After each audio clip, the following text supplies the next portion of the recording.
Great. Good evening, everybody. This is Robert Stevenson. It is 6 p.m. on Tuesday, April the 11th. I'm going to call the session our meeting of the Southwick Collin Granville Regional School District School Committee. Can I get a motion to enter into our meeting? So. Can I get a show of hands? Aaron, let the record show the motion passes 6-0-0. Can I get everybody to stand, please, for the pledge of allegiance? I pledge allegiance to the flag of the United States of America and to the republic for which it stands, one nation, under God, indivisible, with liberty and justice for all. Let's see. So we've got our consent agenda in there, just a quick overview. We've got our minutes from the 28th. And we've got some fundraisers in there. This is the speak now or forever hold your peace section. Anybody got any issues that we need to pull out of that consent agenda before we vote on it later? Okay, warrants. We have warrants going around the table. You guys can please take care of those. That'd be fantastic. Correspondence. Superintendent Willard. Department of Elementary and Secondary Education have been super busy. So I'm pleased, it was announced at the last meeting, but I received a letter from Commissioner Jeff Riley that the state is pleased to inform us that after careful review, the Innovative Career Pathway Program submitted by your district has been granted designation. Congratulations on achieving this distinction. We are confident that your two new innovative career pathways in healthcare and social assistance and information will offer students a transformative experience, enabling them to develop essential skills, gain awareness of future career opportunities, and make informed choices about post-secondary education in promising fields. So that was a huge accomplishment. David Cruz emailed me personally and the whole team to say, you know, he was really proud and what a great job they did and that he's there to help us with everything. We also just received on April 10th, which is very exciting. Every 3 years we go through a tiered focus monitoring with the state. This year, focus was on special education and civil rights, and also on OLA, Office of Language Acquisition. And we did receive one of our two findings. So for the tiered focus monitoring report for special education and civil rights, they are pleased that the department has found that your district to be in compliance with all of the criteria monitored during the TFM review and that no corrective action is required at this time. So I do have a packet that if you'd like to read all about it, but Chairman Stevenson and myself both received a copy of this letter and Robin Gunn, and that we should have the findings for our OLA tiered focus monitoring, which we are anticipating that there will be some corrective action based on what we learned during our self-audit. Probably something around curriculum. A few years ago, when we did this, there really wasn't a curriculum. I don't really think the state even has a curriculum now. 6 years ago, it was about designing your own curriculum. And we all know the pendulum has now switched. And now they want us to have some sort of state-approved curriculum. So we do not have an ESL or EL curriculum at this time. But I'm sure at our next school committee meeting, we'll have our finding on our OLA tiered focus monitoring. And so if they do make a finding, then we just have to put a corrective action plan in place and submit it to the state. And what does OLA stand for? Office of Language Acquisition. Did I miss anything, Jenny? Doesn't matter the law. Does this stuff all build upon each other? Like when we have these focus, like you look at one thing and then you go on to another one and then you go on to another one. Does that? So we'll do this one again in 6 years. 3 years from now, we're gonna have a different one that we had 3 years ago. So what do we do in between? Are we expected to keep up with what we did during this one? Yes. Okay, that's right. So it Yes, builds yes, upon each other. Yes, Okay. and so, and we don't have to do a corrective action thing. As I said, I am anticipating some sort of corrective action plan on the OLA. Really hasn't been a district focus. We've had so few EL students. It's that we are making it, we're getting more and more EL students. So when we did the self-audit, I will tell you, I will be transparent. I'm not going to lie to the state. If they tell us we need to do something different, then we need to do something different. It's only going to make our district better. So by putting it, if we have to do some corrective feedback, we'll put a plan in place and we'll make the district that much better. So I see it as an opportunity for growth. Yes, and then we'll do a self-audit in 2 years on A or B. Just, this was A, we'll A. be group B next time. We're group B next time. It's the difference. The criteria that they look at. They used to do one every 6 years on Yes. everything, and now they've broken it off into everything that they have to monitor into 2 separate groups, and then they just do it every 3 years instead of one giant 6. It's basically just because it's so much work on our part to supply all the evidence and documentation, it breaks it up so that we have less. That we're providing evidence and documentation from all at once. But whatever we're gonna do next would be something that we would have done in the past.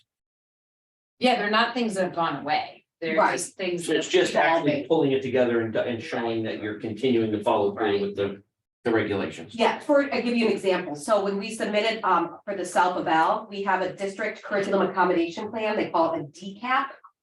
It's been in existence since our prior tiered focus monitoring. Its education has evolved. It no longer was good enough. And they told us, they said, look, this isn't gonna, this, you're gonna get a finding on this. So what do? We worked together. We created a new district curriculum accommodation plan. Jenny presented it at ILT last week, and the principals are going to be distributing it to the teachers. And all it is an accommodation plan for children who don't have a 504 or an IEP. And it's just different accommodations that teachers can make in the classroom. It's good practice. That's all it is.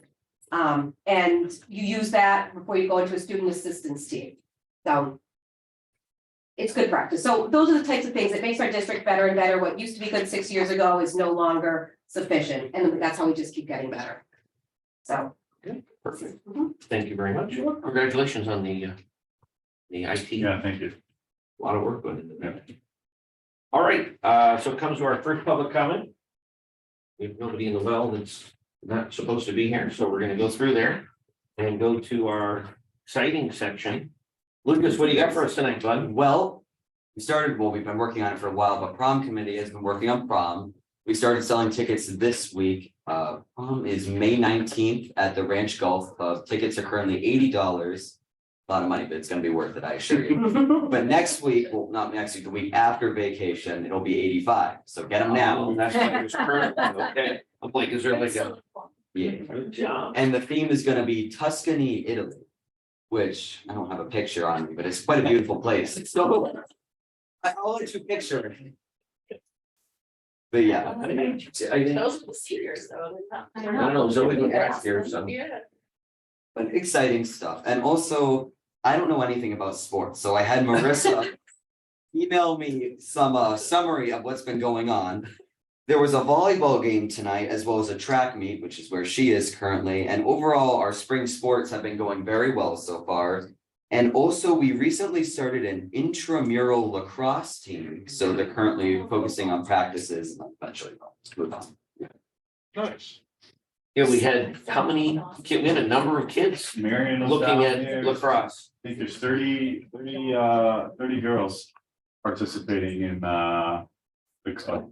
We're calling it a club. There's no games and I don't even know if there'd be a scrimmage, but it's a start. Sydney, 30 girls, they could split them up and have a game with Yeah. themselves. right? Sydney, who's the field hockey coach, is also doing this as well. So Well, that's, yeah, Now, is there a requirement where you have to do a club for X number of years before you can like officially add a sport into your I can answer. Athletic. I get to start off at JV, right?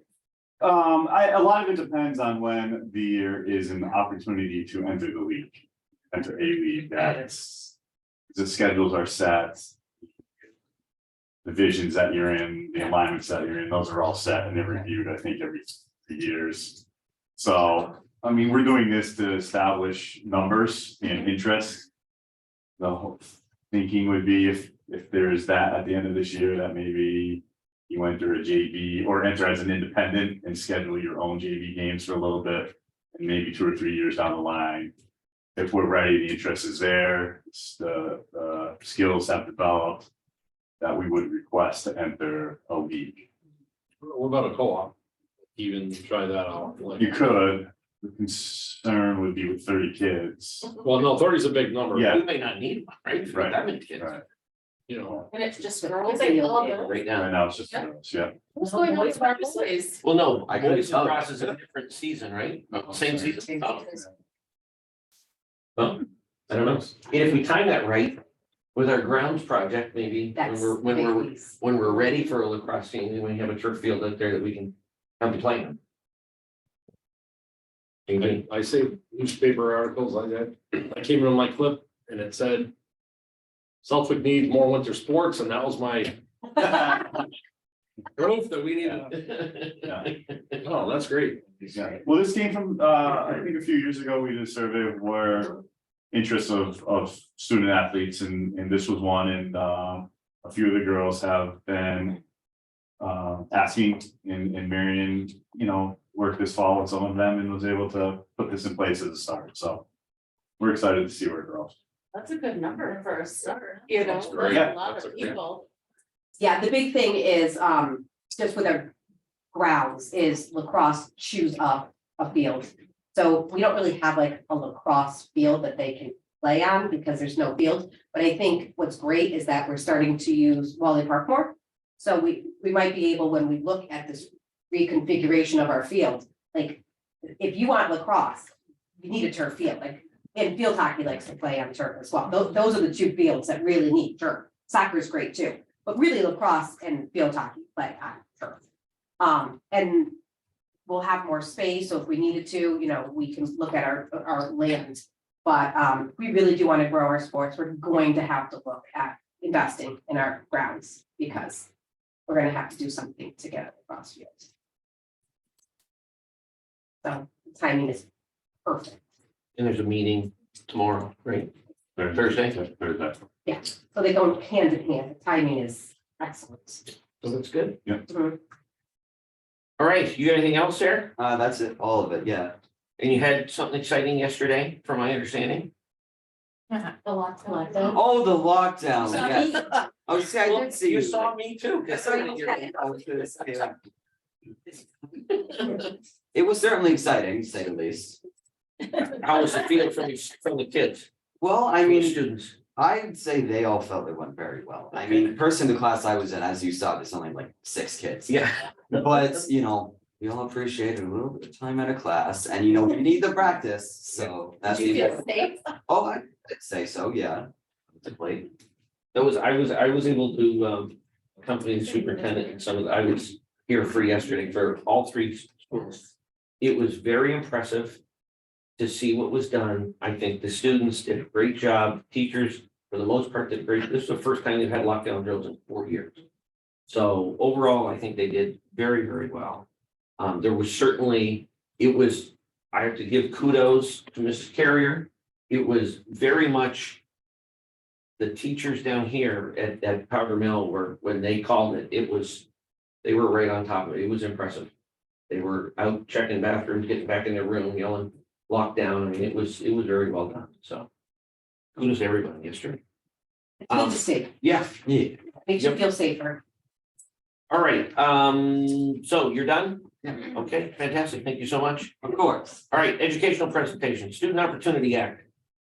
Dr. Sullivan. You wanna sit here? Maybe I'll sit in Desiree's seat. She doesn't need it. So I'm here tonight to talk about a grant that we applied for and received. Going through our last policy section for our policy manual, we learned that we should be getting approval from the committee before I spend the money. So I'm just here to share with you what we plan to do. It's an exciting grant. I'll just go through just some general things about the grant and then some more specific things that I have planned to do with the money. And I think I'm also here to get a job description change approved too, which is kind of connected to this, so I'll talk about that in a minute as well. So this grant is attached to the Student Opportunity Act, and it actually gave an advantage to districts that didn't receive a lot of the Student Opportunity Act money. So it gives us another pass at that money. And it actually also prioritize districts that that were the short form SOA, that were rural school districts that were approved for rural school aid, which we never get priority. They always prioritize more urban districts. And so that was a signal to me that this was one that was worth taking the time to go through. So it's a 3-year grant. It begins this year, this fiscal year 23. So I'll get a little bit of the money this year. And it's funded through the same, the 21st Century Education Trust Fund, which was created at the same time as part of that same law, that same act, the Student Opportunity Act. They're required to have a trust fund that helps schools address persistent achievement and opportunity gaps for our underserved and our challenged students. And so this particular grant was to help school districts adopt evidence-based programs that have been proven to improve educational opportunities. These are the same ones that we've had to identify for our Student Opportunity Act plan that Jen and I just reported our annual progress on. And so the 4 options that we were given to choose are listed for you there. Thank you, Jared. Yeah. But we chose to go for number 2. The research-based early literacy program in pre-K and early elementary grades. And so I wrote the grant on that because that is our goal for our plan as well. And you guys have been, especially those of you on ILT, have been with us all the way through the past few years of adopting a new curriculum and making some shifts in our instructional practices. And so I wrote the grant to actually bring on some additional reading specialists and some fund of reading specialists that will lose funding for at the end of the ESER grant at the end of next year. And the plan being that with our new curriculum in place and our great data and results that we're seeing, which Ms. Carrier will talk to you about when I'm done here.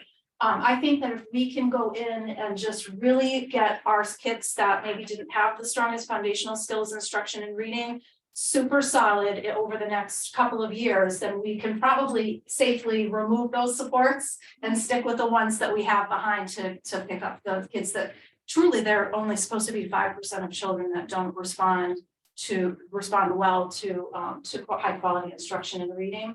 And those would be, those students would be seen by the 2 remaining reading specialists in the district after the grant ends. What do we have from a percentage? You said normal is 5. It sounds like you're implying that it's higher. It is higher. I don't have, Ms. Carrier has some more data on that, but when we began looking for a new curriculum search, I think we were at 65% of our students were reading at grade level, where they say it's 85 is really what's, if you have high quality instruction happening, high quality materials. And that is not meant to say that our teachers were not doing a phenomenal job. They were doing exactly what we had asked them to do with the materials we provided to them. So, but we've learned a lot. What do they call it? Neuroimaging? Yeah. Has given us a lot more information about how students learn, and we're adjusting our practice appropriately. So you said that we're going to take one of the, it was an instructional teacher that we're funding through ESSER. And it's going to be then picked up through this? Yeah, in FY25. So we had one reading specialist was in the Woodland LEA budget. Yeah. And we put that person into ESER 2 last year, and there'll be an ESER 3 next year, and I'll be able to keep that person on one more year. So this helps us out from a budget. It does, perspective. yeah. Thank you. Yeah. So we're going to end up saving 2. Yeah, yep. Okay. And so Jared's on the right slide. Good job, Jared. Districts, 80 districts applied and only 32 were selected to receive an award. So yay us. Yeah. And at a time when we really, we need it. So, and then it was competitive for this year. I will automatically, as long as I do what I'm supposed to do in terms of filing the right paperwork and reporting out on our Student Opportunity Act progress reports, I'll still be eligible for this grant. It's not competitive in the 2nd and 3rd years, although they haven't told me how much money I'm getting in the 2nd and 3rd years. So I'm going to post the job, and hopefully when I get approval, it'll cover. But we can, they also recognize that when you're planning for a grant of this duration, that we might need to make adjustments as you go. So when they approve it, is it a total amount of money over a 3-year fiscal year, or they tell you what you've got? They just told me what I've got for FY23, which is a smaller amount So because when does their FY23 end? It ends June 30th. I have to spend this year's money by June 30th. Okay, obviously, that's a much smaller amount than what you It did in is, fiscal yes, year and then we'll 24. talk about specifically what I asked for. But I do still need to apply for FY 24 and FY 25, but I'm not competing for that money. Gotcha. I just don't know. I'm curious to see, if the FY 24, RFP is supposed to come out in April, so it's gotta come in the next couple of weeks and it's due in May. So I'm hoping to know before we actually hire anybody that can I really afford to hire 2 full people, or is it only So it's one? really like 2 years and a bit. 2 years It's and not a really little bit. 3 years. Yeah, no, I have to spend out what they gave No, I me this year understand. by a certain amount of time, but no, it's really just for planning right now for the next 2 years. So Jared, if you'll just advance one there. So, so as I mentioned, we chose to focus on evidence-based practice 2, research-based early literacy programs. And I was approved for $9,225. I actually asked for $920. They gave me 9,300, so yay us, we got a little more than we asked for, so that's probably maybe gonna bode well for what they give me in FY 24 and FY 25. So what I plan to do with the money that I have this year is to purchase 6 kits. 6 is our, systematic instruction on phonics and phonological awareness. It's a reading program that we've been using now for 2 years as our intervention, and so I'm gonna be purchasing additional kits, assuming that we're gonna hire these extra staff so they have what they need. In FY 24, pending the application and approval, I had asked for around $130,000 for 2 additional elementary reading interventionists. And then $8,000 is the cost to have them trained in the SIPS program. And that's a year-long training, and it builds on each other. In the next year, it's like a 2-year long cycle of training. So even if these people don't stay with us long-term, I think we're gonna be giving them a really good feather in their cap to take with them to where they go next. And then same thing for FY 25, you'll see the salary bumped up because I'm trying to hold on to that previously ESER funded reading interventionist that we currently don't have plans for. And then it's a little bit cheaper for the ongoing collaborative coach support in the year 2 of training. It's less intensive training, so it doesn't quite cost me as much. So that's the plan. And our next steps is tonight I'm here before you to have you review and accept the my use of the grant funds.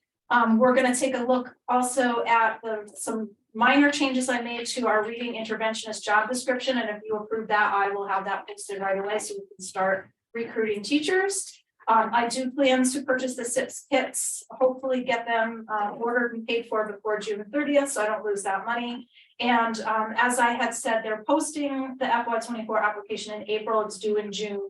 And so hopefully I'll know before we hire someone officially that I'll be able to have enough to cover the 2 full salaries. So the 2 positions that you're looking to post, are they included in the budget that we approved? No. Okay, so Because it's not grant part of your funded, budget. they're not part. Yeah. understand. Yeah. But I'm going the one step further. If we so you're suggesting we post the positions before we actually get the acceptance of the FY 24 grant. That's what they're recommending Okay. because they want you to just get going. That's why. I'm sure they want us to get going, Yeah. but if they don't approve the grant. It's one thing to post, it's a whole, you're saying nobody's getting hired. Nobody's getting hired. It's not competitive in years 2 and 3. I just don't know that they will honor exactly the amount that I offered. Understood, because I mean, they gave you 9,200. I'm trying to figure out what doesn't make sense is, are they giving you a ceiling or a basement on what the amount of funds that are? They haven't done that yet, but my plan, as I put it forward, has been approved. So Okay, it can't be too far off from that, Okay. or they need to let me know. all right, And that's why only 32 of the districts did get the grant, is because they only had a certain amount of money and they're trying to fund it equitably, so we can follow through with what we planned for the 3 years. okay, so then what happens?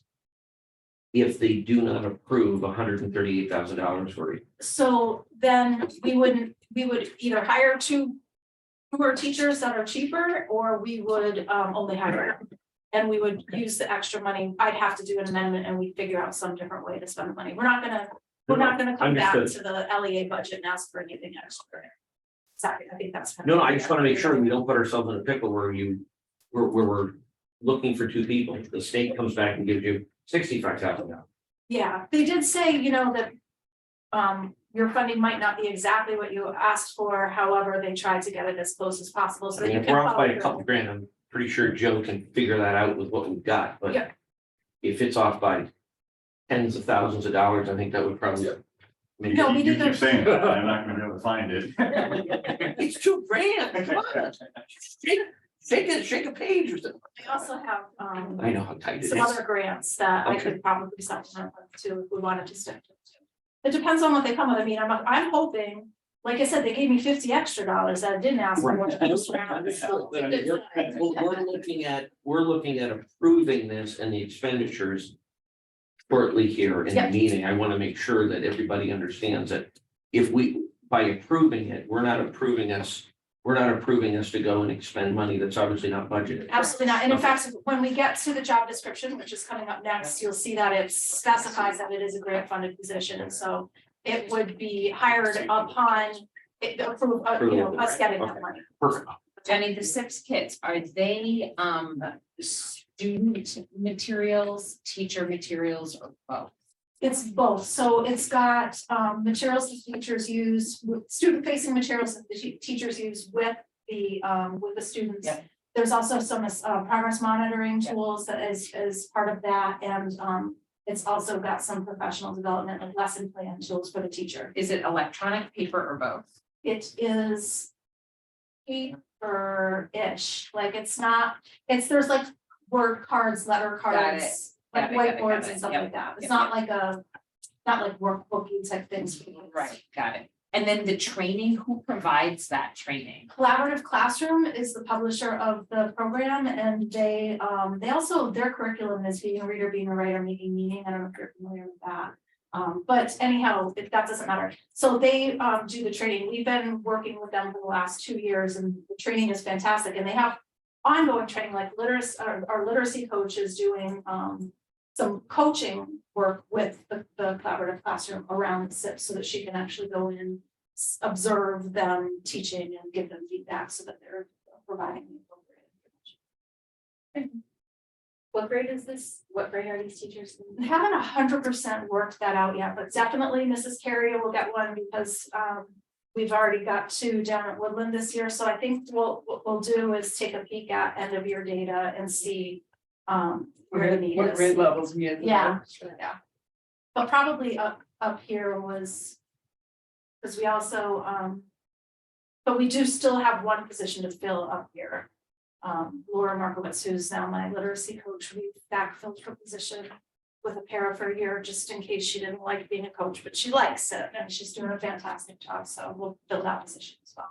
So that would give me at least 2 here, at least 2 down there, and the third one. I mean, we don't have to use it for early childhood. I specifically asked this too, because we're gathering some data and Joan and Serena have been working to put around some supports for interventions at the regional school too. And we know that kids that are struggling to read as adults can learn if they're just given good instruction. So we're not giving up on anybody. So if we find that there's a need at the regional school, then I'm told that I can absolutely, even though this says early literacy, that I can use that to remediate kids that maybe missed what they should have done. So we've got some decisions on. What about a new English language? If we're getting more of those students up at the high school, wouldn't that be early reading as well? I mean, Yes, technically, if they're new to the language. yes, yeah, some of the strategies are similar. That's the phonics. It's like where you relate a word to something. The push for English as a second language instruction is really around content-based English learning. And focusing on academic language. So there's some different, some things are the same, some things not.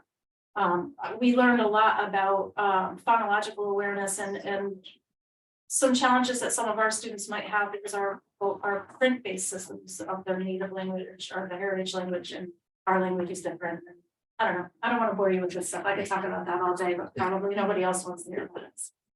Okay, so that brings us to the job description. So what's changed about the job description primarily is that I am not requiring a reading specialist certification for this person for 2 reasons. number one, we have a program now that they will be trained in a specific program. So they won't need, it won't be as vital for them to have that very specific content knowledge around what that you need to have a reading specialist certification. And the other thing being that I don't know that we'd find 2 reading specialist certified teachers that would be willing to take a grant funded position that may go away in a year or 2. We're probably gonna most likely attract some new graduates that are looking to get their feet wet and will really be looking forward to that additional training that we're going to be providing to them. So that is primarily the only change. I think that I also did add in that it was a grant funded reading specialist, but now I'm not seeing. Right at that position, Oh, is it? grant Okay. funded. Okay, perfect. And so if you guys approve this, I can post and hire someone with just a regular elementary generalist certification and not a reading specialist certification. So that's the only change. And that's what we've been doing too, with our accelerated learning teachers that we've hired through the Easter grant Yes. for the interventionists as well. Yep. You actually have to put the solvents and the work environment. Listen, yeah, I guess. And then you might be asked to lift something heavy over 20 pounds. I think that's for just the other good. Typewriter. The typewriter, yeah, that's pretty funny. When was the last time you saw a typewriter? I don't even know. Oh, it's not there anymore.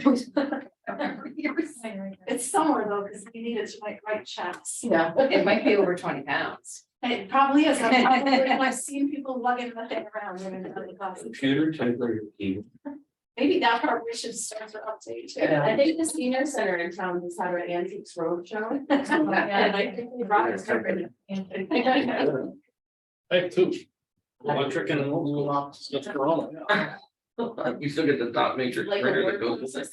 We have one of those at work, to be honest with you, backup. Backup. I always miss a line of paper, you know. It's like getting like a. You hold the arms down. All right, any other questions? I have more. Okay. Thank you. Thanks, Sharon. On this subject matter. All right, policies. None, we've got a meeting Data. coming up. Data. Data. Oh, sorry. Part of my goal. I'm sorry. This is Carrie. I did not. Nobody loves data quite as much like. No, I'm looking forward to the color, to the colorful slides. Because apparently Mr. Creswell was talked to. Yes. Mr. Melville.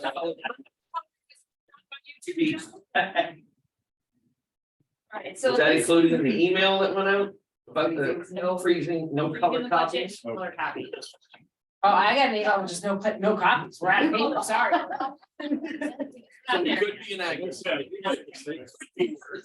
You could be taking it. Rock and chisel. Yeah. All right, sorry, That's you've gone off the rails here. Go ahead. Yeah, look, her copy's in color though, so that's good. Yes, well, because You know, it you makes have to sense. know, I your high lower. hear you. So I'm gonna talk a little bit about the ELA and then the math.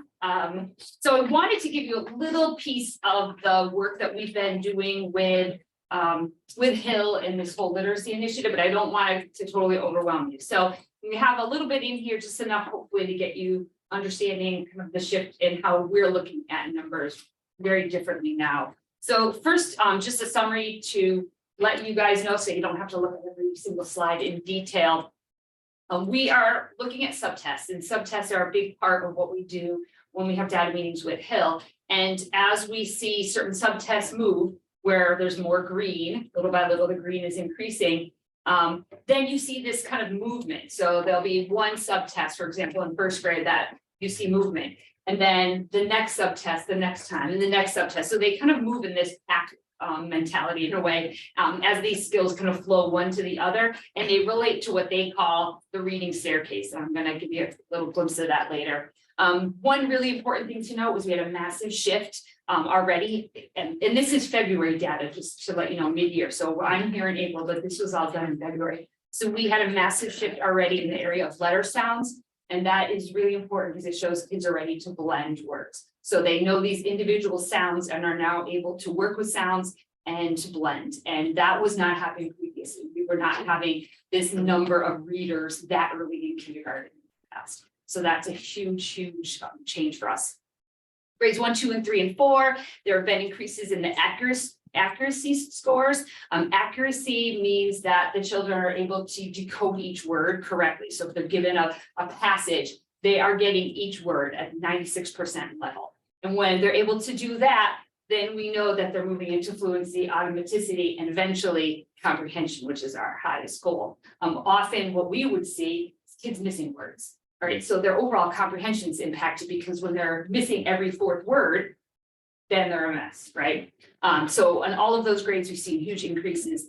5 and 6, we've seen increases in accuracy scores. And this is really important in the upper grades because in the past, we were not really able to understand in the upper grades if a child was a struggling reader because they had a reading disability, were they a struggling reader because they missed a couple of things, were they having truly having issues with comprehension as a process. So we couldn't figure out which one of those things was happening. And from our work with Hill, now we're really able to say, okay, they're able to decode accurately, or they're still not reading multisyllabic words, or they can read this whole passage, but they can't understand. That's a comprehension issue, right? Or, they're really still having specific sound issues that we've gone through many times. They're really having a special education dyslexia type of issue.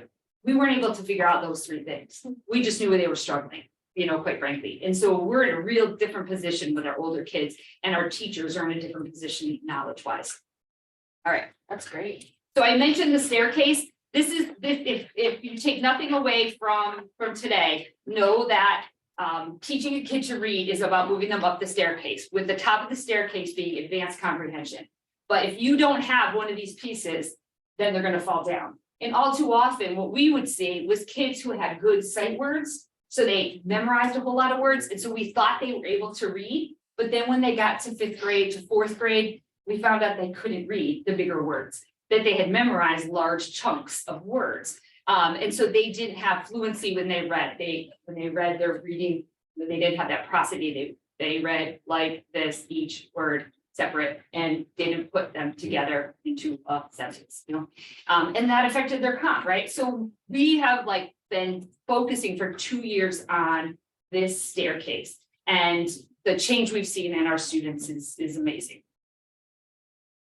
All right, so grade K. So as I said, we really look at all these subtests now, and the subtests at different times, you want to see different things.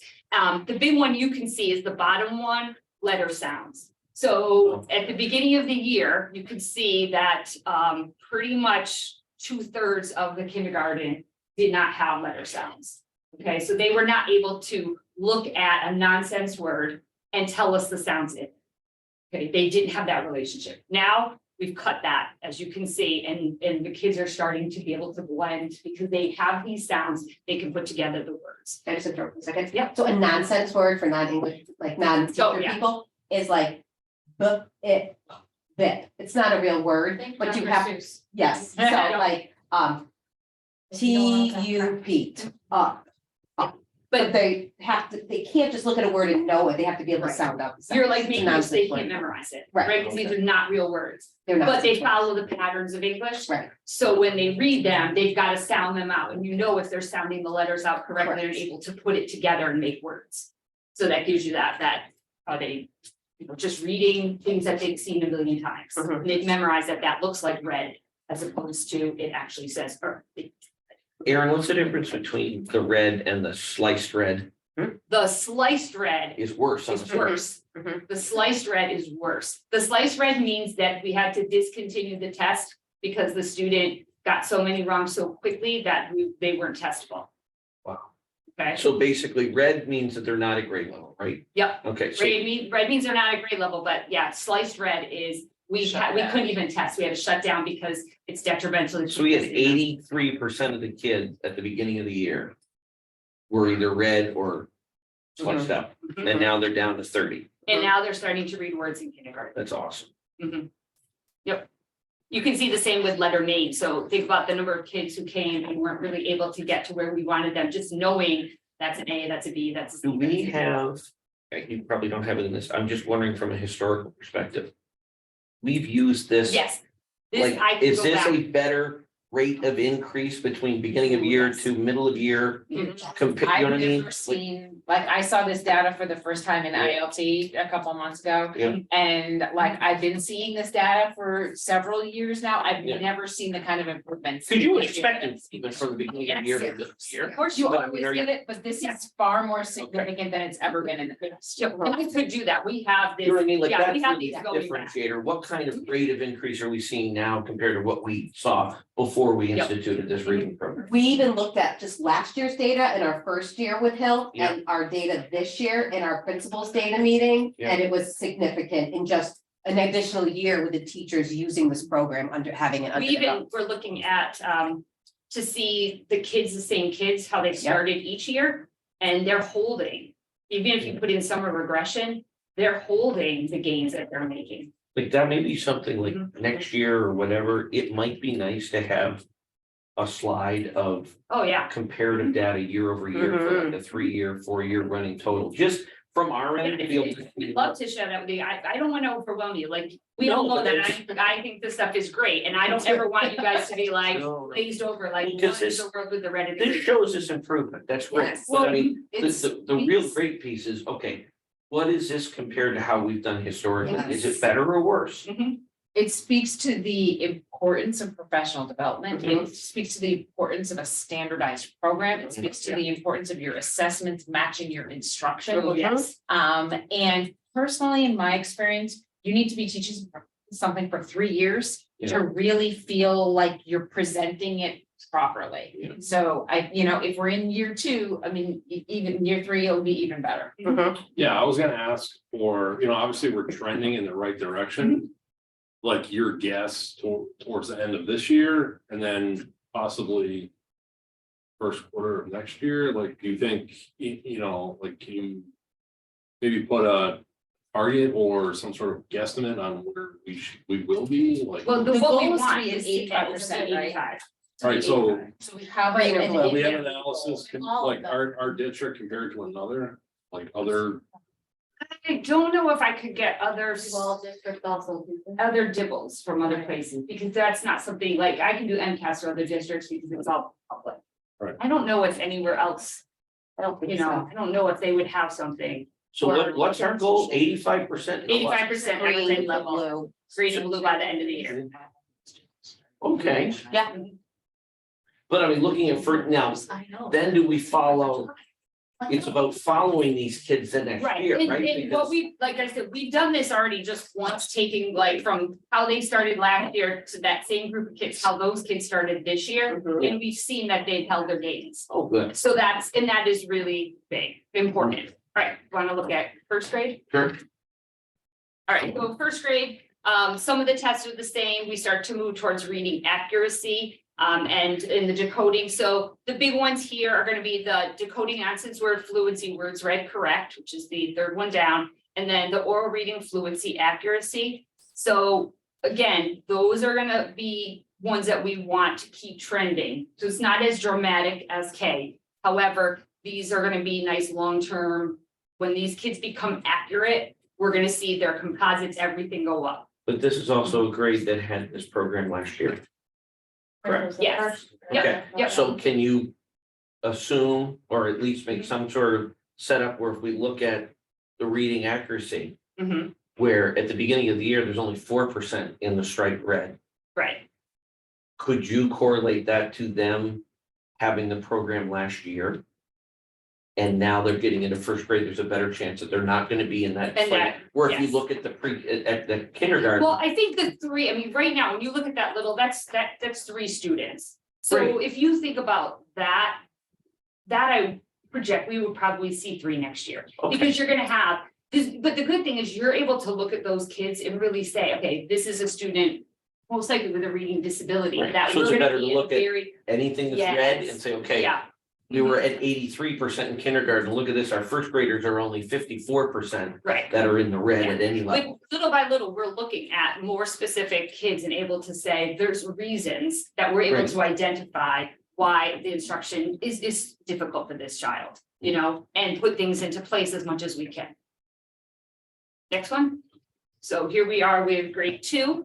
And again, so grade 2, we're starting to look more at that oral reading fluency and accuracy. The fluency is going to be the next step. So if you look at the middle one, the accuracy as that, we get more kids in the green in that accuracy. That accuracy, then the next of that staircase is fluency. So when we group them, all the accuracy kids are working on decoding, and then once they're there, then they move into a fluency group. Once you finish fluency, then you move into a comp group. Okay, so what I'm not showing you this time are I-ready scores when we start getting into the upper grades. So again, I didn't want to overwhelm you, but those also are going to show comprehension gains. Okay, next. All right, here we are with 3rd grade. And again, you can see that we're still plugging away at making those changes in the accuracy. That was a big plus for 3rd grade because this kid still came with a lot of decoding issues into 3rd grade. So these kids had it last year, but again, we were still also new at it last year. So we're still plugging away, but if you look at that middle one. 2020. I have a 3rd grader, so she we went remote in 2020 and she was.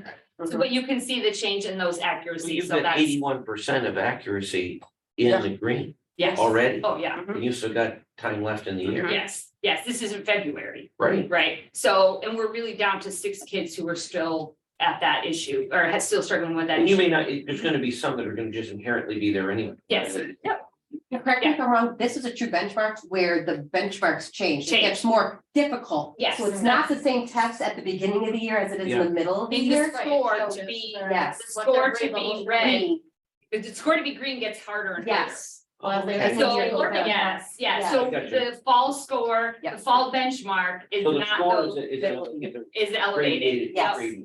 Yes. Yes. Well, I heard you say February. Is this data from February? Yeah, Not This up is to date? February. Yes. Oh, wow. Yeah, so we only do the whole building we do it in September, February, and then in May. Okay. Yeah. Yeah, we actually are doing the halfway point meetings right now, because we're halfway through the spring. So we're doing our progress monitoring halfway meetings of Woodland tomorrow. We did one last week, and then we do all the ones for Powder Mill the week after vacation. So we're already 6 weeks out from this data, looking at the next progress monitoring rounds. Yeah, I'm just curious, like, hey, what we look like. I know, Sure. I know, it can get addicting. No, honestly, I'm a You big, really I love this stuff. Mhm. I'm all about colors. No, I love it. Yeah, but literally, we'll be doing this again tomorrow. Will all the kids who are progress monitored. So for example, in grade 3, all those red decoding kids, they're getting tested every 2 weeks on that decoding nonsense word fluency. So they're running 1 minute worth of nonsense words every 2 weeks to watch them make their incremental gains, to make sure they're making those gains. And if they're not, and after 6 weeks, we're looking at changing the score. Yep.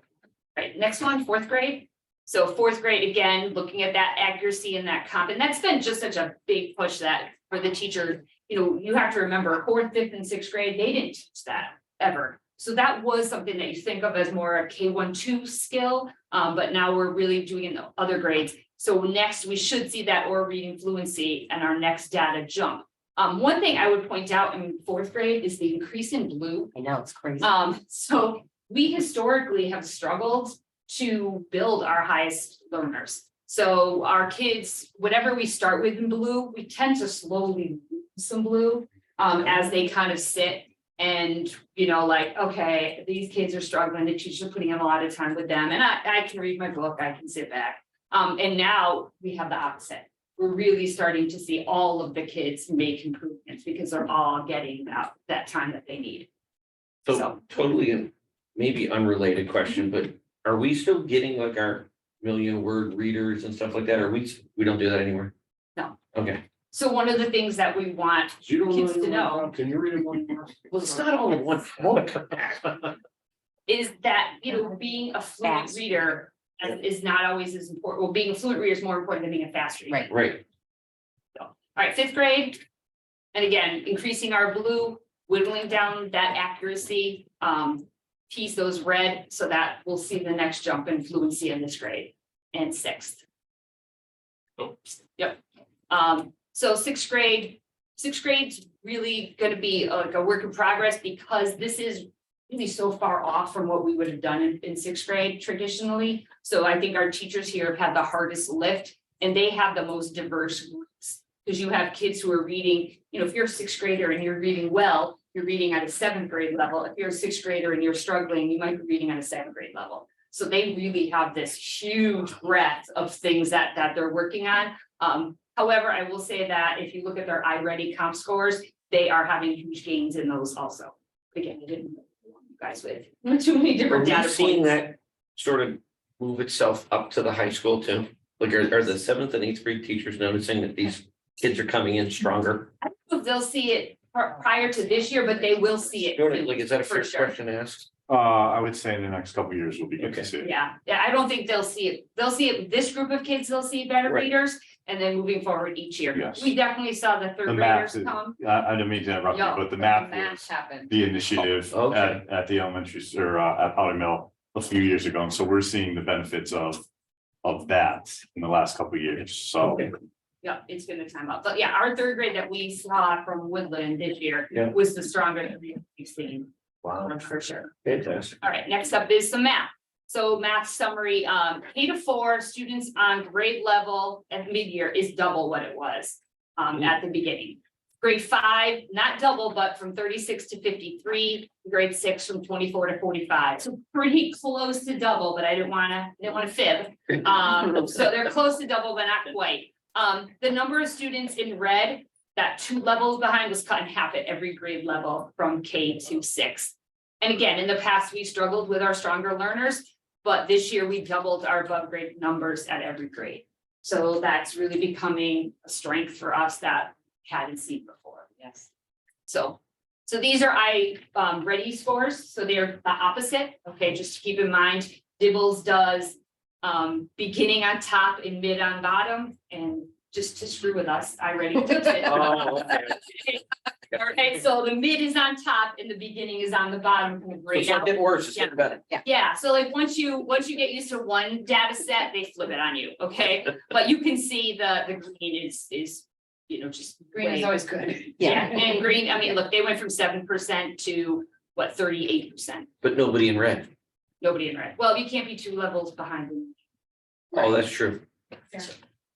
What is the green? Fair enough. The Split- green split line. is above grade. Yeah, it kind of goes with the blue. Okay, They so don't have green blue. with the black Yeah, center. yeah. Yep. So here's grade 1, as you can see, reducing that red and increasing the green. Next up, I mean, look at that in grade 2, like how can you not? Holy smokes. Yeah, it's just huge numbers. Grade 3, again, cutting that red, doubling the green. 4. These are just self-explanatory. 5. And would you say that all of this is due to the Six. reading comprehension of or the language comprehension of the staircase method? Well, the math one's more. Oh, this is Yeah, math, but math. still. The other one, I feel like we're able to now, and Jen sat in on some meetings, and so I'm probably biased, but we're able to have a conversation about specifically what a student is struggling with. So people will sit in a meeting and say, all right, so they've got all their short vowels, they're struggling on their, I can never remember which is which, but their diphthongs and their digress, that's the one I always forget. And so, but they're able to really talk to those things. And so they're able to say, so the next couple weeks, these 4 kids, every time I pull them, that's what we're gonna do. And that specificity of instruction around reading is happening every day. So this new program's like giving you guys a decoder ring. to Yes. Figure out how to do all this stuff. Yeah, and but I gotta say, this has been a Herculean effort on these teachers' parts, like Understood. the amount of work they've had to put in as teams, they're working together to build the different pieces. Into reading has a lot of this, but they still have to build, watching them do lessons, build schedules for seeing all of these groups. They put in the time, these So they schools must that be have happy fought. when you see the results, so, They are, I mean, that's. yep. And I have to be honest, it's not as much fun to teach reading this way, No. but that was the hardest thing for our teachers to get over, because it used to be fun, but our kids weren't reading. So now this is very scientific approach, very data driven, and now we have readers. Yeah. So, Yeah, so, the hope is that as we develop this, that we're gonna see more in 4, 5, and 6, where they're looking at literature and they're getting into that. And then, you know, back in 7 and 8, they'll be able to really be all the kids enjoying literature and reading, understanding. It won't be a dreaded task because we'll have stronger readers all around. And they still do, even though they're working on their groups, they still do, even our lowest readers spend at least 1 day a week in grade level text. And the teachers are helping them take that apart and understand it, even if it's something that's a struggle for them. They're spending that at least 1 day in grade level text. And that's also a change from what we've done in the past. So. And we have targeted vocabulary, You're turning vocabulary. which we know makes better readers. Yes, you heard her in morning announcements today. We had this big thing at a meeting that we were at, they were talking about vocabulary and how all of us have to be responsible for helping students build a vocabulary. So now, when I do morning announcements, I like to define myself.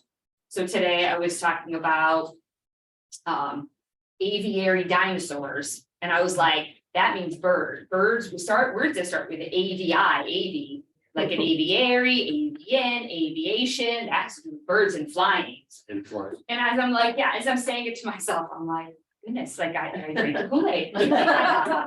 I drank the Kool-Aid. Like, AB's family name for all birds. yeah, Yes. See science right in the morning. right in my morning announcements. Well, because it was really geography. We were looking at the Chicxulub crater, because we are in Guatemala, and no, we are the Yucatan Peninsula. So all the dinosaurs, yeah, it's a long story. It's one of my crazy ideas that I. wanna get All right. excited to. Any other questions for Mrs. Carrier? Any truth to the rumor that cursive is coming back? My kids know cursive. We do it in art, actually. Oh. The art So you learn it teachers, somewhere. yeah. It skipped all my kids. Yeah, it's our teacher does it. The art teacher does it because we have a pretty long art block. So she adds in a couple of other pieces. So she starts off with that as an activity. It really works with the fine motor and drawing. It really fits in. So all of our classes do a piece with her, but no one is required to write or to do anything in cursive that way. But the kids enjoy it. They do it. They do, and then Yeah. when they finish their work in art, they have like a cursive packet. I remember when my kids were. Yeah. Yeah, I had my kids do tracing books in Yeah. first and second grade. Yeah. My kids know how to sign their Sign their name. name. I made them, they know now. Yeah, but mine will come back and- But he knows taxes. But Yeah, no, our Get a teacher bunch of the does it. seniors and see if they can sign a check. Yeah. Or fill out a check. It's definitely- Look at these signatures. You Yeah, think yeah. you can read anybody's signature? Make my son down to the. I write like a second grader. Back A with little. crayons. GPT, you want to get right? Yeah, right. Oh my God. All right, well, We all thank you set? very much, very well done. Good stuff. All right, let's see, what do we got next? Policy, oh, no, now policies, none. We've got a meeting coming up in May, right? The 16th, May 16th. Yeah. Yes. and we're gonna be on to E. And what is Right. the, yes. So Aaron, next meeting, can we please pull E and F and send it to all the school committee members, because we're gonna be on to E and F in subcommittee. That way we'll get that first reading sort of at the same time that we're kind of starting, rather than at the end. Yeah, can you send me a reminder? I don't know how I missed the last. Yeah, you slacker. Okay. All right, action items, Superintendent Willard, off we go. Move to approve the consent agenda items as listed, recommended. So moved. Can I get a show of hands on the consent agenda? Aaron, let the record show the motion passes 600. A move to approve Student Opportunity Act evidence-based practice grant and expenditures as outlined in the terms of the grant, recommended. So moved. Any questions on this? All right, can I get a show of hands to approve the motion? Aaron, let the record show the motion passes 600. A move to approve the job description for elementary reading interventionist, recommended. So moved. Questions on this? I get a show of hands to approve. Aaron, let the record show the motion passes 600. A move to approve the Southwick Telling Granville Regional School District's participation in the METCO program for the 2023-2024 school year, recommended. So moved. How many people do we have in the METCO program? We're supposed to have up to 20. I think we have a full 20. Jenny could answer that question. Maybe 17, 18. Yeah, I believe the agreement is what, to grade level. So the does that- policy states how many per grade that we partner with the medical program. Does anybody ever come in like mid-year? I'm just trying to figure out how that relates to or affects school choice seats. So if we're full from school choice seats and somebody from a They Metco can't program, come in. We can say no. We only usually That's what take does them affect in kindergarten, where we've been taking them in kindergarten. And then 7 to 9. 7 and 9, so that they don't transition in. So those are the grades that we've been. Customarily, it was always in kindergarten and that they would go to school here, but then we were getting some kids drop out. Yeah. And we couldn't keep adding them to kindergarten, so I think that's when we added 7, and then we started adding to 9. okay. Yeah. Super. Anybody else got any questions? I get a show of hands to approve the motion. Aaron, let the record show the motion passes 600.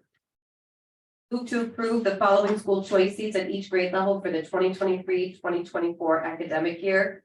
Kindergarten 3, first grade 0, second grade 5, third grade 5, fourth grade 5, fifth grade 0, sixth grade 5, seventh grade 5, eighth grade 5, ninth grade 5, 10th grade 5, 11th grade 5, 12th grade 0, for a total seats of 48.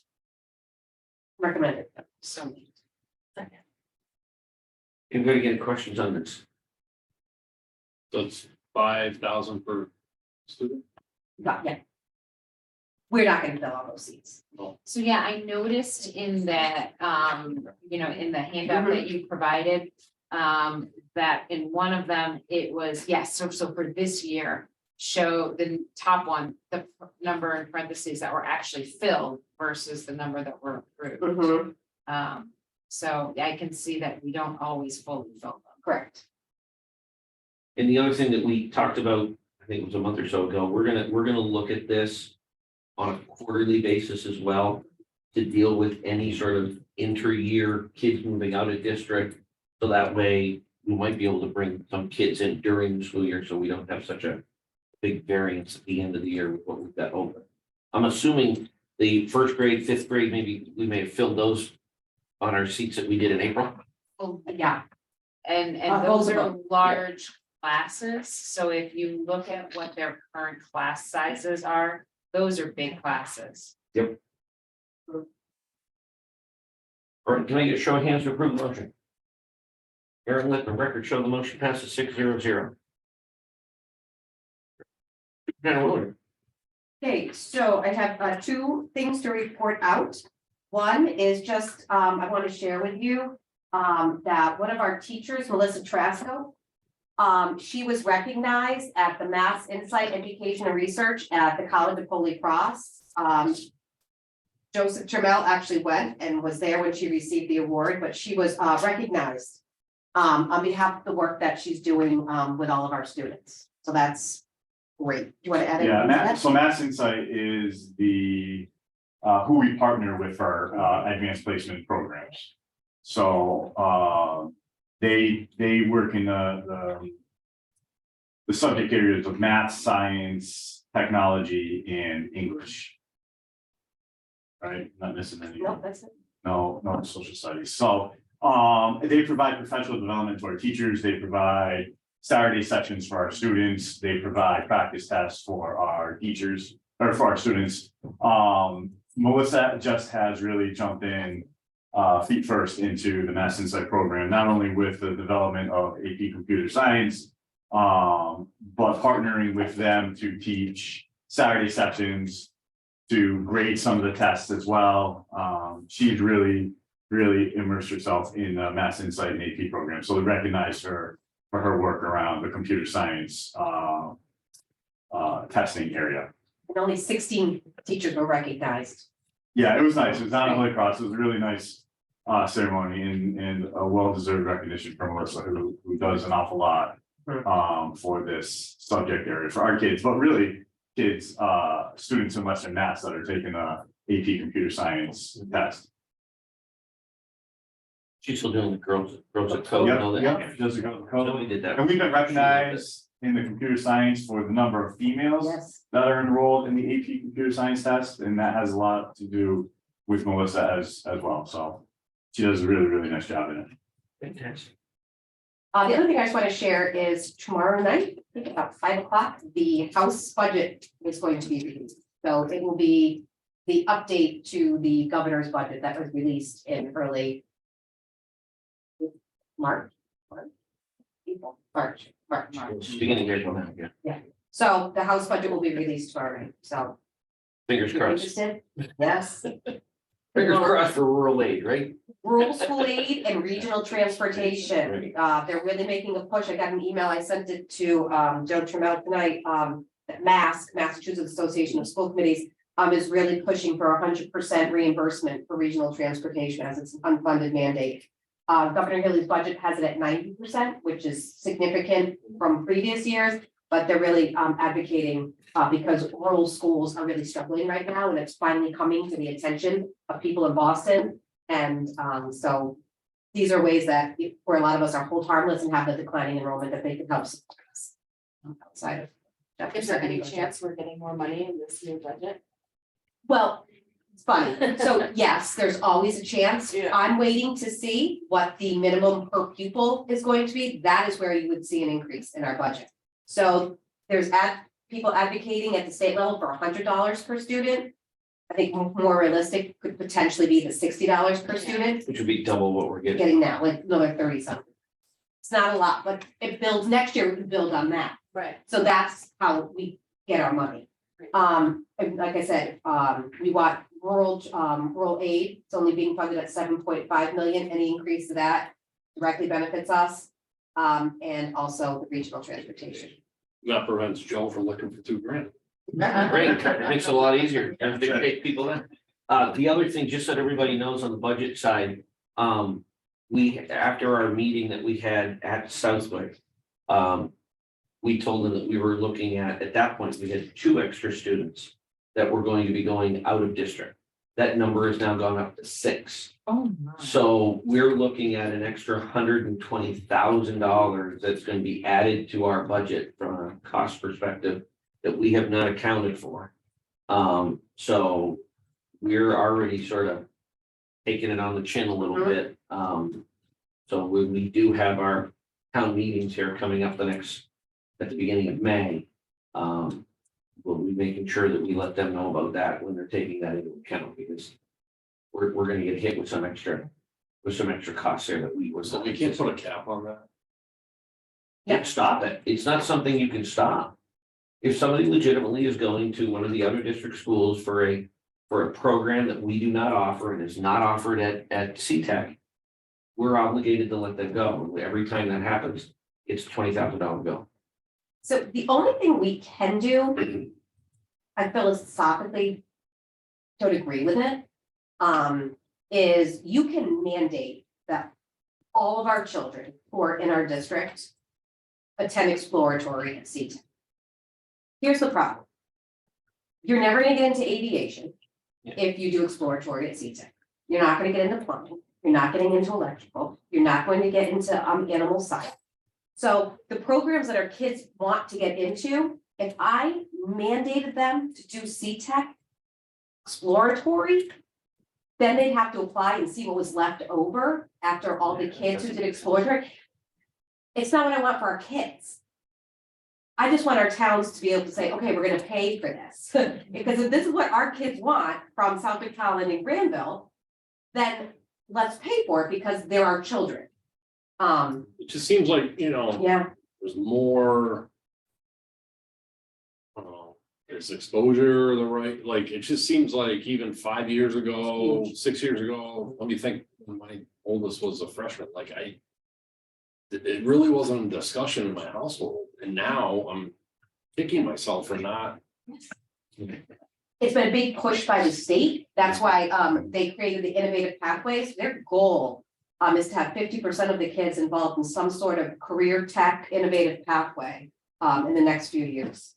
Oh. That's where the state is really It pushing. makes, I mean, look at all these kids that graduate with bachelor's degrees that can't do anything with them, but they don't know what they want to take, and they take liberal arts, and they don't know, and now they're in debt for $200,000 when it's, you know what, I think the economy's probably got a big thing to do with that. I think COVID, I think a lot, they're looking at other alternatives, and it's not all about, I gotta go to college.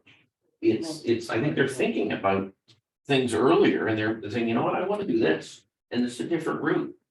I mean, we end up, from a financial perspective, getting sort of hit with it right smack down on the nose, but And now I mean, these if they're tech making schools good are choices, really then that's good. hard to get into. Oh, in too. the eastern They part are. of the state. Yeah, it's not like, you know, where the kids that used to have, you know, most, yeah, it's crazy. They're super hard to get Yeah, into. and I love that they're eager to get out and work and get it started. You know, I just wish as a district, we didn't have to flip that giant. So I think that's the conversation that we've started to have this year, and I think we have to look at it separate. Look at it as a separate line item and understand that it's not part of our school budget, like, we have no control over this $1 million. Right. But this is what our children want, so we need to pay for it. I But get it's you, not but- really the schools who should be paying for it, because it's not Well, the our taxpayers, schools. you know, are gonna look at. You know, the regional school is looking for blah, Right, and they're gonna say, why, you know, my Right. oldest is 35 and graduated. You know, 17 years ago and. Why should I approve? That's why, like, you know. Getting the word out effectively so that like. It isn't a fight, it isn't a struggle, it isn't like we're trying to backdoor you or. You know, it's a sign of the times and, you know, just. Getting people to understand is really where it's at and. It's also the trend, you know, right now the trend is to go to tech school. No, I know. Graduate without, you know, We, you know, overhead, yeah. well, it's gonna be, you get it, but trying to defend it, you know, when Right. you're going from one place to the town. it's gonna be, that's why it's gonna be important when we do the meetings for the superintendent to be able to bring that information to light, the people at that meeting. It's the opportunity to be able to explain it. When we walk them through at town hall for Sunset, they got it, they understood it. And you did a really good job of explaining too, because I didn't understand it. You Yeah, gave so that it's presentation. it's one of those things, it's one, I mean. I think it'll be something that if the trend that we've got, it continues. It might be something from the three towns may need to get together and say, okay, look, this is something that we did not anticipate. When we discussed a regional school district. I mean. Do we keep it in the school budget? If we do, then great, we just know that it's there.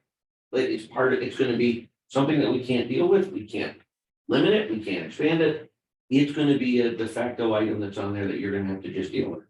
Or maybe they come together and they figure something else out, that's, Yeah, because there until are, they let us know that they're gonna do something different, it's gonna be part of our budget. there are other. Unless they change their rules. That pay for their kids to go to college, so. You know, maybe it's something that, where does that money come from? Maybe we use that to put our kids into tech school, who knows? You know, even changing the 10-mile rule and retaining some of that here, or Maybe a maybe, bigger question, right? you know, going to the state, the governor's office and saying, hey, you know. This is where we are trending and losing, you know, maybe somebody somewhere down the line will listen and we can.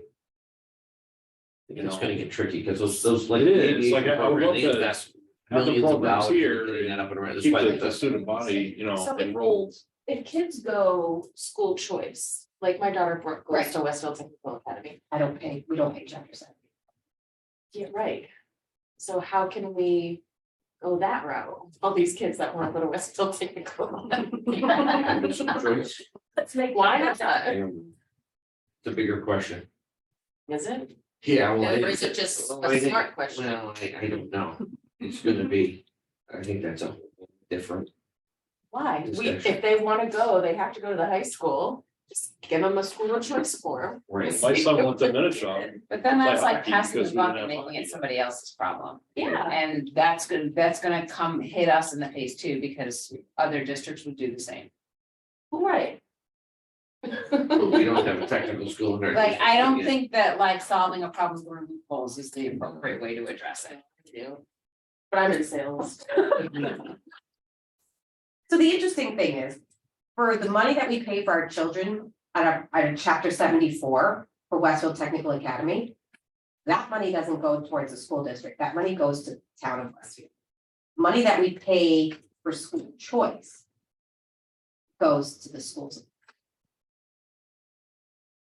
An interesting little fun fact for you. So say that again. So, You lost. all it. right, so say, Well, what do you? so say we they- have to they- pay they- $500,000. What do you? Okay, the city of Westfield. Yeah. There, so all of our chapter 74 money that we pay to Westfield Technical Academy, That's out of district, right? That's what we. that's call it. chapter 74. All right, The chapter 74 that we pay with a check goes to Westfield Technical Academy, actually goes to the city of Westfield. okay. Our school choice money that we pay actually goes to Westfield Public Schools School Choice Revolving Account. Like our school choice Oh, revolving it's the account. same thing. It's the- No, no. It goes into the city. Oh, no. Because that's like, is somebody writing us a check No. or is somebody writing the town of Southwick a check? Right. And that's two totally different But things, how are which those those programs different funded? people Well, that's receive because where we have that a money regional goes. district. School That's budget. why. But I mean, if it goes into school choice revolving, That's our school choice. no, I understand. But if the school work choice revolving is too low, where are they gonna get the money that they need or pay for something in Westfield? They go to the town. I mean, the It's mayor coming said- from, They can use it. it's a left-hand, right-hand issue. So is it really a loophole? No. No, it's a cost. The okay. If they- What about kids that go to a private school or a prep school where the parents are now paying for it? Do we still get that money if they are Southwick residents? No. Where does that money Oh. go? It They're doesn't not go part of our back. foundation budget. I know, but that money, the parents are still paying it in their taxes and that child still exists. So why can't we ask for that money from the town? No, okay, well, number one, you still get their tax money. That money is still coming here. Half the Southwick budget. And pretty much half of Granville and half of Talon's budget goes to the regional school district. Yeah, more than. Okay. So anybody that goes to private school, not only has to pay for the private school, but they're also paying part of their Yes. taxes. That money is coming here to this school. That's what I'm saying. And they're So not we even still- going there. We still get that money. Oh, yeah, we get For the that, kids but not that the go- chapter 70 money. It's two different sets of, Right, one's coming from the right. state, Yeah. one's coming from the town. So they're still paying, they're paying double or time and a half. Cause they're paying to Well, go to they're private, paying for something, right? they're paying to private school and then they still have to pay their taxes for their public school in their town, whether they go or not. But that goes to the town as opposed to the public schools. Right, Well, why can't it come to the public school? Cause it can't. run for legislative office. All right, They did. Mr. Turmel, I think you're up. All right, so you have three bound documents in your folder. They are from Powers and Sullivan, who is the accounting firm that we have used for a number of years to audit the school district finances. They come in June and do a preliminary, come back in the fall, and then again in the spring to get the final document. So this is actually FY 22 that we just received maybe a month ago. So this is really the work of Mr. Presnell and Mrs. Teresa who did this. So the one of the basic financial statements, that's all of our money. That's all of our money, our grants, how we use it, and really the balancing of the accounts. There is a management letter that had a few areas that they wanted the school district to attend to in the last fiscal year. One of them was closing out a health insurance account, which was done. One of them was looking at our school lunch deficit. Since lunch and breakfast has been extended to free. And Matt Lillibridge working with St. Mary's, that is not a deficit any longer. Matt has done a tremendous job of turning the lunch program around into really a positive cash flow. There was an E&D special revenue deficit that was resolved. There is, we needed to adopt a cash and investment policy, which is, I think, is something that we can. They've been asking for that, I heard Yes. for It's my years. first year here. So I don't know if that's something that's going to come Did up we, with. did we ever get the Matt. examples that we've asked for them? They don't really have a good one. They're either this thick or this small, and they don't have an exemplar. So maybe Ms. LaFawn, We can maybe ask her. Yeah, She'll be coming in. yeah. And then the last topic was around cybersecurity. And the continual risks that school districts have around that, so. With the addition of Garland and his team, we've addressed all of those issues. And then the last one is just the reports on our programs and a summary of the results. And you go back to page 8 on that third one. It highlights there were no material weaknesses or significant deficiencies relating to the audit of the financial statements. There are no instances of non-compliance around materials to the basic financial statements of the district. There were no material weaknesses or significant deficiencies relating to the audit of major federal award programs. That we were in compliance with the major federal award programs. There are no audit findings relative to major federal award programs for the district. No findings, no questions. And we are a district that was determined to be a low risk audit. So all good news. All You good don't go to news. jail. Steve doesn't go to jail. I mean, these guys, I know Steve has used these guys for a number of years. They have been extremely helpful to myself and Marty in the transition over the last couple of months. They've already been in once to do our audit for FY 22. So they've been extremely wonderful to work with. So another good report, and that falls to the credit of Steve and Michelle from the last couple of years. So we hope to continue the trend. Hi, Barton. Hi, Keep Mark. up. That's right. That's right. Mr. Presnell met with Mars today, which is the Association of Regional Schools, so we hope to have that agreement with him solidified. And working with me specifically, starting soon. He's been great with answering questions and texts. Awesome. Or are you getting everything that you need? Yes. We can ask her to leave and then we can ask. No, I guess the people in the central office have been wonderful. It's only one answer. No pressure. No, we work very well. Super. Yeah. All right, subcommittees, negotiate, when is our next negotiation thing gonna come up? Next year, this year? Next year, we have custodians and paraprofessionals.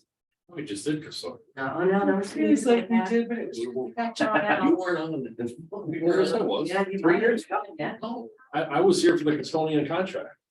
okay, then it can't be 3 years ago. I bet Justin, It had to be that, Starting is. were they starting working is without a second year. contract or working under current Next year, contract? their last year for their contract, so we Okay, have to so- start. doing- I'm already starting my second Yeah. year. Yeah, so He 3 started years. his third. Time flies. Yeah. That's true. Okey dokey. Finance. Well, we're in the middle of it, We're but I gonna- do want to have a meeting, because I think, I was telling Superintendent earlier, Ted, I think we need to have a meeting with Mr. Lillibridge to find out where we are with the financials for the food service, to see what he needs, what the levels are, because we can only carry on so much of that excess from year to year. So, How much do we carry? if I remember correctly, 6 months of what we bill or something like that. Yeah, I actually met with him today. He's in contact with a contractor to come out and take a look at our 3 kitchens to give us a plan of how to spend this money.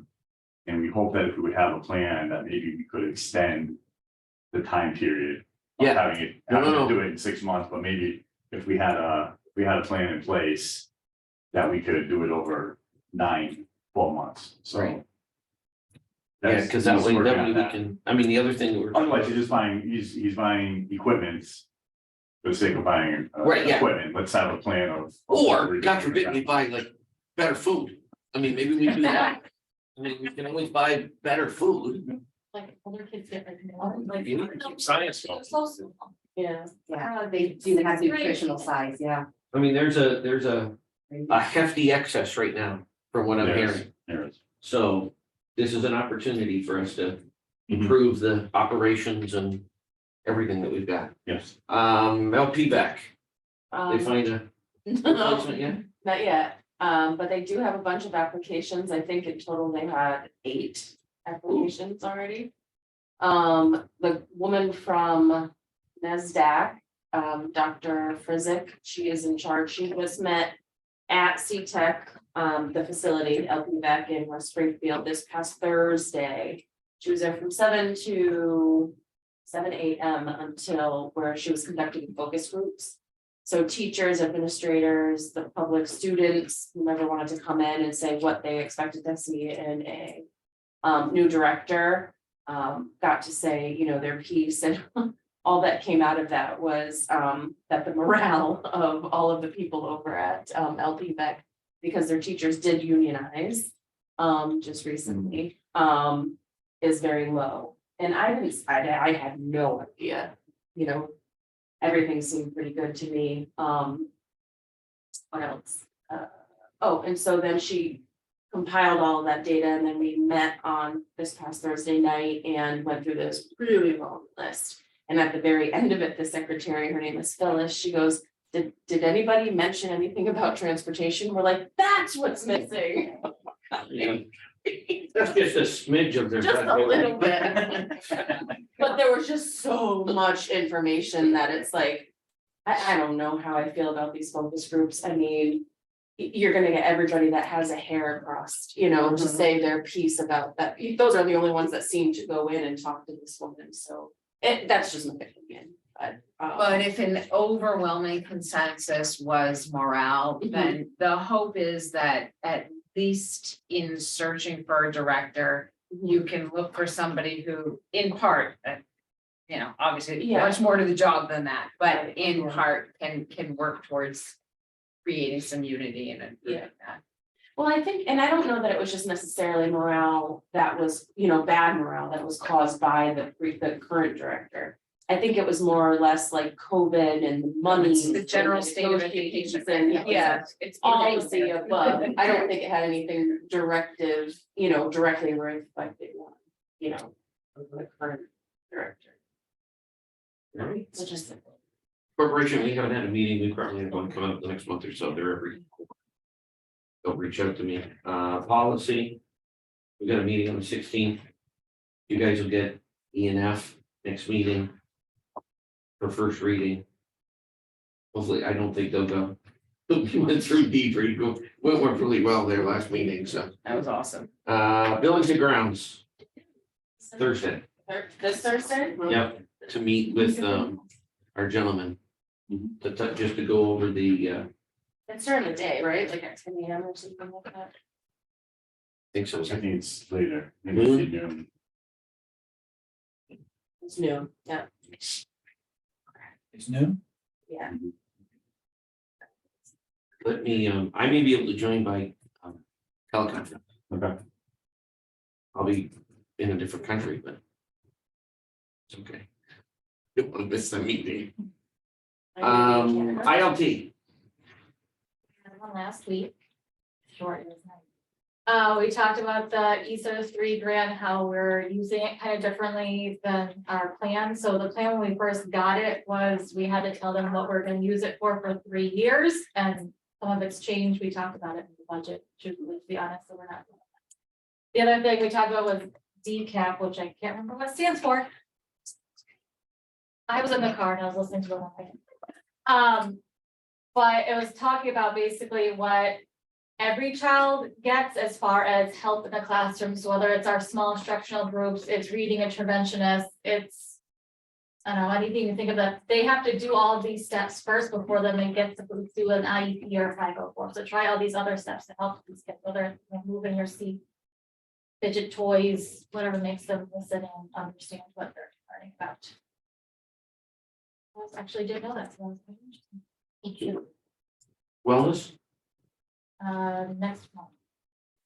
sped. Technology. Seems I don't know a lot lately, so I'm pretty up to date. And we need there. I can't come to that buildings and grounds meeting, so you don't. Have to be there. Okay. You're gonna be able to be there Thursday, Ted? Yeah. Okay. Okay. Technology? No, buildings and grounds. Buildings and grounds, yeah. Capital committee, Mr. Judd, Done for the year, we've exhausted, everything we needed to. master plan, anything new? Yeah, so we should be wrapping up in June. Then sending, once the master plan itself, the Bible is drafted and written, we will present that to the planning board for their blessing. Once they approve it, it'll then go to implementation, and then they will have a subcommittee of the subcommittee to make sure that moving forward, the zoning, planning, and select board follows the master plan to the letter. So I'd say by next year at this time, we will be following the master plan. Have you had fun on that, Lucas? Oh, yes, a lot of fun. You were absent last week. Take me alive. Wow. Yeah, I'm gonna bust right over. I'm getting you, buddy. We did have the student focus group a couple weeks back, Oh, okay. and I remember Mr. Piscatelli was there, a couple people from the committee were there, and that was really good. We got the opinions of the student council about like various issues that the master plan will focus on, and I think it was really educational for us all. It's fun. Very good. It's good. It's impressive to see you get involved in all this stuff. Yeah. So it's great. Mr. Mogul and Mr. Humor, so. I had to call you. Athletics, we probably have to have another meeting here soon. Yeah. Just a heads up, we've got, I put a call out today to the rec center, spoke to the vice president for soccer, and within 3 minutes, we got a green light that we're using Foisey for summer soccer this year. So we did it at here last year. We didn't really have a setup plan. It was obviously we're either gonna go to Wally Park or to Foisey for the second year. We got that cleared, and then so next year we'll go to Wally Park, and then we'll just rinse and repeat going forward. That was the agreement that we all had, that we got the little committee together for you last year. So it has not gone that quickly ever. Ever. As long as I've been in town, it was a struggle for whoever's gonna do this to figure out where they were gonna play. So we've done 2 years in a row now. That is literally taken 5 minutes. They have irrigation, right, Foisey? I mean, that, yeah. It's very. Yeah, they've got irrigation. Yeah. Yeah, and really what I asked, the vice president over there was, last year they didn't have an 11v11 field line. Depends on what teams they've got going through. So this year they're going to. So I asked if it was okay if we used it. He's like, yep, sounds good. It'll be great. So that way they'll keep it lined. What is that? Say it's not gonna line it? Anything U13 and above is 11v11. So they've got a team. So they'll have it lined, and then Wally always has an 11v11 done because Bolts uses that field. So next year we'll be able to just have to go in front of the park and rec group just to get their blessing, but we got 2 out of the 3 groups have agreed and fulfilled their agreement, so. What about the snack shack at the baseball field? Like, I think that would be lucrative if we open that up for Summer soccer. soccer? Yeah. Well, we've got a snack shack right at the, Oh, right yeah, at Foisey. like this place is state of the art. I mean, No, I know, but it's cool, it's across. not that far. It's right there. They're gonna park there regardless.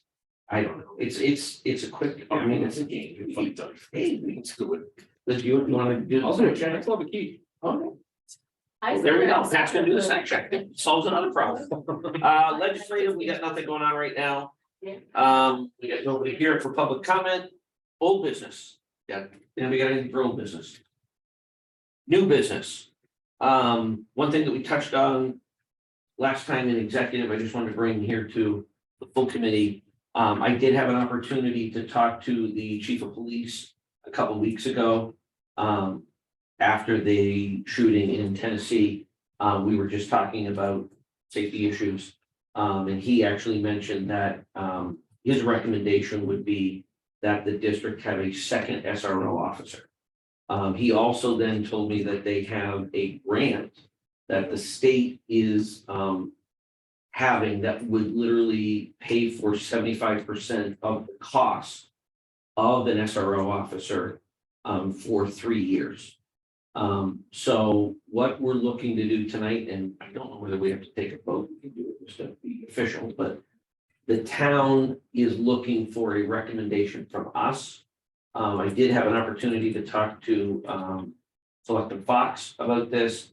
They actually brought it up at the last meeting on Monday last week. The town is in full agreement that the police chief should put in that grant request. They did it last year, they did not get approved. But they didn't apply for an SRO officer. Right. So they're looking for just a recommendation from us that they should look into the grant.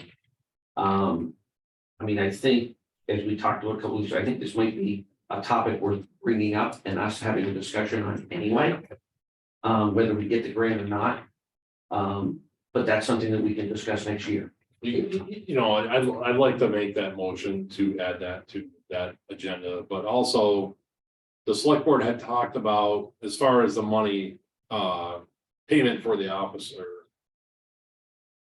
Much like ordering a detail on for a private function, you would pay, detail rate. Just say it's an 8-hour detail. Could be to the sum of $300 a day, even if it comes to that, like it could be much less.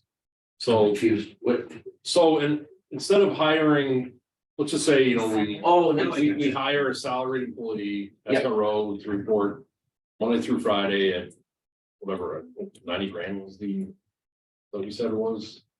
Seems kind of high, but anyway. That number was thrown out, I don't know. Yeah, I don't know where it came from either, but anyway, They would have come from them. I think that I think. I remember talking about it here, but If they look, I think, I got that from the chief, that if you look at salary benefits for the SRO officer that right now is being paid for completely by the town of Southwick. Right. That it's a $90,000 annual salary. right, But yeah, I mean, if they're, now what we talked about was if they did bring on a second SRO officer, or we brought one on.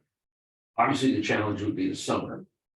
But what they were saying is that officer could fill in for vacations, that officer, I mean, it didn't sound like it was gonna be too big of a logistical hurdle for them to deal with, because they're looking for extra officers on the force right now anyway, that they're looking to try to right, add in the budget. they are, So this would be something that might actually work out quite well to fulfill some of their needs. When they've got vacation requests in the summer, stuff going on, people sick, people out on injury. But all we're really looking for right now is just a recommendation from this committee that the town of Suffolk should sort of pursue that grant. And then this certainly can be something that we can discuss further next year. I don't know. He said the grant needs to be in by May, and then we find out in a couple months after that. So we'll probably know by the fall whether the town got approved or not. you could make that motion today, and they don't have a meeting next week because it's Patriots Day, so. Yeah, we can just it'll do be on something the where we agenda, can set it, we'll just we'll get Aaron to send a letter that at this meeting, we voted and are putting forth a recommendation to the town of Suffolk to, we'd like to see them apply for the grant. Yeah, right. To see if there's an SRO. And the nice thing is that even if they do get approved, you don't have to accept the money. You know what I mean? It's just. Right. We don't know if we don't apply for it. So does anybody have questions, concerns, just on the request for them to apply for the grant? That's all we're looking for them to do right now. Okay. So I say we'll just take a vote. Can I get a show of hands to approve that recommendation? Okay, Aaron, can I let the record show the motion passes 5, well, I'm opposed 5-1-0. All right, and then last thing we've got here is everybody got a, He didn't oppose, he abstained. oh, did you oppose or abstain? Abstain. Okay, sorry, 5-0-1. I can't vote on that. Well, no, you, Can't vote, okay, and that's okay. and I'm just saying. No, understood. Superintendent evaluation form, You're the same. we got that, you wanna change that to an abstention? Sure, if Okay. it's best for me to abstain to. 402. For that recommendation. I want you to get choice. Your grandpa, forget. Everybody got an email, Aaron put that together, so you guys can get that filled in before next week, okay? If you did that already, that's great, if you get it done before next week, I can get it collected. And then I can present it at the following, school committee meeting. Am I correct that our next meeting is not until May 2nd? That's correct. Yep, May 2nd. One thing I asked is if you are gonna get, is it a 0 to 4 again? I haven't done it yet. Or is it 0 to 4 or? It's The No, words, like, it's, Okay, so if you put exemplary or you put needs improvement, I you would have to give request, reasons. please give me a reason and some backup data so that I can include that information in the summary. If it's just proficient, you can still include a comment. yeah, I think we should write something. It's fine. Yeah. No, but if you put an exemplary or needs improvement, I really need a comment justifying what you're looking for. Red, bolds, Doesn't need to be in different colors. highlighted. All right, that's all I got. I will entertain a motion to adjourn. So moved. Okay. Can I get a show of hands to adjourn the meeting? Aaron, let the record show the motion passes 6-0. Good night, everybody. Thanks for your- Good Gotta give night. these back. Yeah, I'll take it. How much money do we have?